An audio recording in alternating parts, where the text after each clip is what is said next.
Don't seek out strife. February 6th, T's birthday. I don't agree with those who plunge headlong into the middle of the flood and who, accepting a turbulent life, struggle daily in great spirit with difficult circumstances.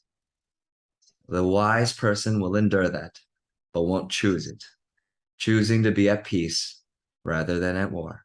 Seneca, Moral Letters 28.7. It has It has become been cliche. Oh, go ahead. it has become a cliche to quote Theodore Roosevelt's "Man in the Arena" speech, which lionizes the one whose face is marred by dust and sweat and blood, who strive valiantly.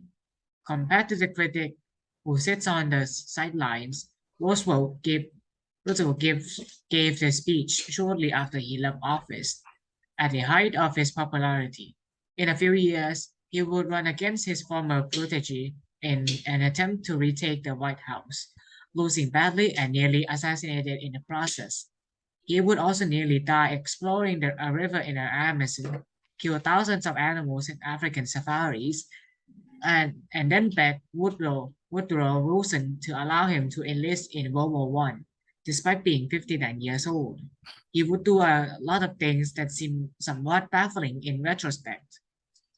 All right, Uh, this is 4T, so you don't have to read, okay? All right.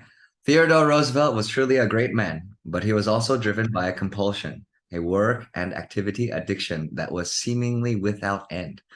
Many of us share this affliction, being driven by something we can't control.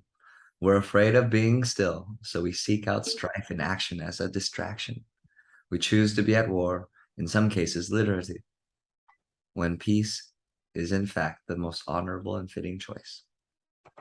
Yes, the man in the arena is admirable, as is as the soldier and the politician and the businesswoman and all the occupations. But, and this is a big but, only if we are in the arena for the right reasons. All right. So don't look for conflict, right? That's the uh, section here today. All right, Tawi, what's your what's your birthday? yeah, December. 20th of December. December, Christmas Eve, that's right. Oh man. Okay, 24th.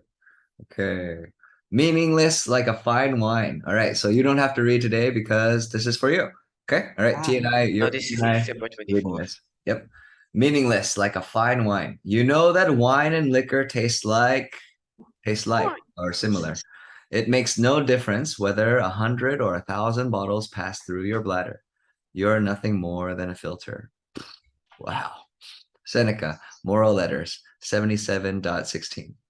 Here we have another contemporary expression, this time for Censura, who given his reputation for Opulence. opulence, probably enjoyed a nice drink from time to time. His point will probably his point will probably rattle anyone from whom success and adult has turned them into a wine snob. To the logic can be applied just easily to foodies, dishes, audio pieces, and the like. Oh, okay. All right. As fun and exciting and pleasurable as these pleasures are, it's worth them putting them in their place. You don't get a prize at the end of your life for having consumed more, worked more, spent more, collected more, or learned more about the various vintages than anyone else.